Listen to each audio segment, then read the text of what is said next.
So, where do I start? Building a secret room, a hidden gaming room in a school. I ordered 50 mystery boxes. Just built the world's biggest creeper. Crazy stuff is gonna happen. It actually is so good. I swear to God, if I watch another second of this shit, I'm gonna throw up. Yeah guys, we're more and more drowning in this bottomless pit of highly engaging content with constant product placement and shitty chocolate.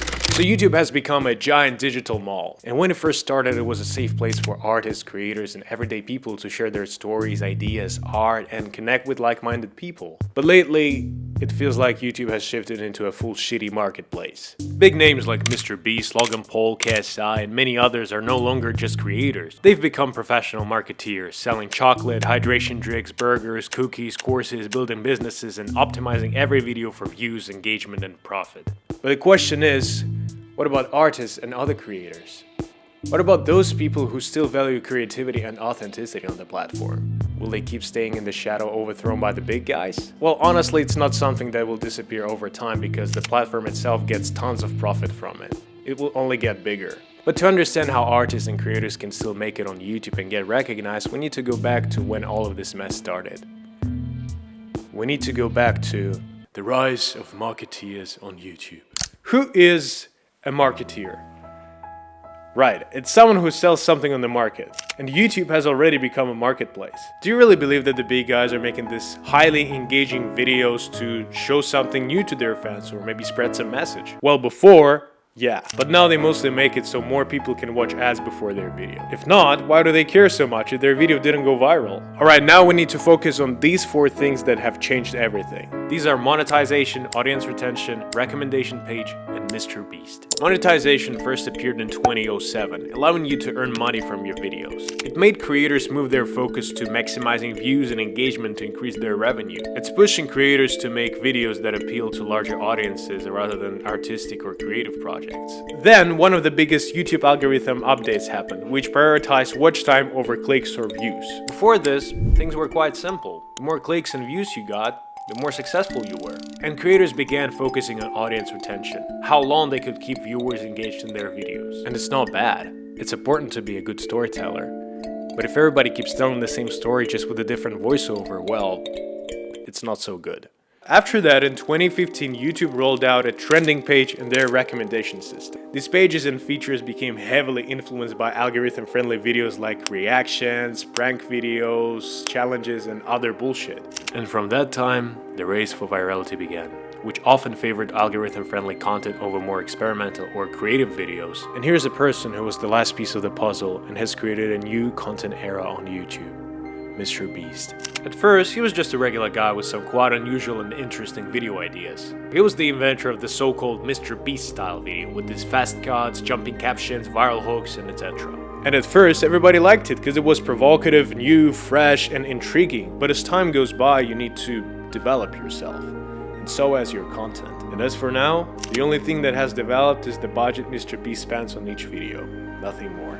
Following these incredible results, MrBeast decided to become McDonald's and Willy Wonka at the same time, selling burgers, chocolate, cookies, and completely switching to a business model channel with constant product placement. A lot of big creators started copying and switching to this format, which pushed out many smaller creators who relied on original and creative content. And this, unfortunately, has turned YouTube into a platform where you see marketeers more often than real artists. Now it's all about the chase for money and views, but at what cost? For those of us who care about creativity, want to make art, tell stories, and share meaningful messages, it's getting very hard to stand out. YouTube doesn't need authentic and creative work, it needs flashy titles, captivating hook and intros, highly engaging videos with constant fast-paced cuts, and tons of visual effects. YouTube likes creators who upload frequently, but fuck, artists need time to create thoughtful and high-quality work. But no, YouTube just pushes you away and you won't get discovered. And what does it lead us to? Frustration, less creative work, and mass appeal content thrive. If your authentic and original content isn't performing good, it might destroy your confidence. The platform's focus on numbers creates this environment where success is measured by metrics, likes, watch time, audience retention, rather than originality and quality of your work. YouTube algorithm rewards frequency, clickbaits, and commercialization of your content. But for artists who stay true to themselves and care about creativity more than quick wins, it feels like the platform just pushing them away further and further. Let's be honest, guys. There's nothing much we can change or influence now. This YouTube era, this thing won't disappear within a day. It takes time. But perhaps you already noticed how people started to appreciate and value authentic content over some stupid challenges with product placement. You don't have too many options. You can either follow the trend and adapt to it, which won't be your true authentic nature, or you can go in your own pace. And it's hard, as you want to get what your art deserves, whether it's money or attention. Specifically for that, I would recommend you to watch my video about enjoying the process. Thank you. Alright, so how can we deal with all that? First and foremost, why?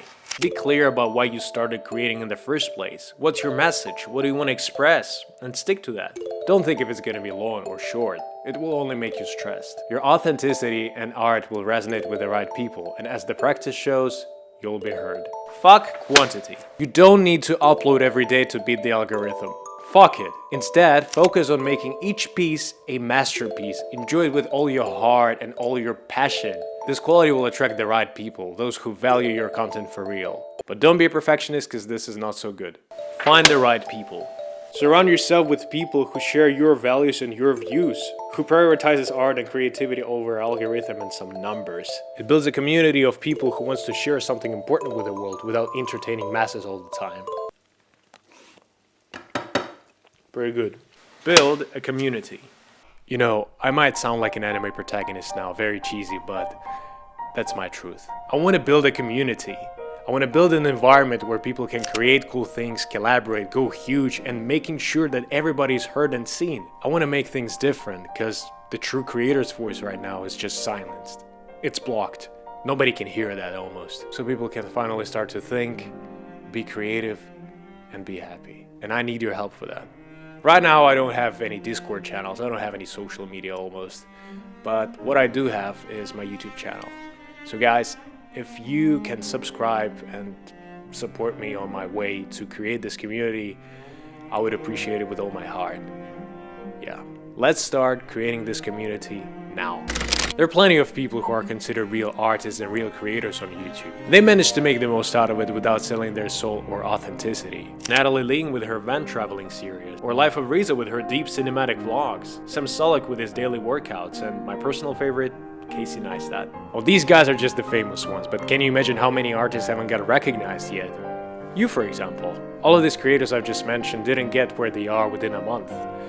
It took them quite a while. And trust me, it's better to go steady and slow instead of this fast rise to fame, because in the most cases you will go down at the same speed you went up.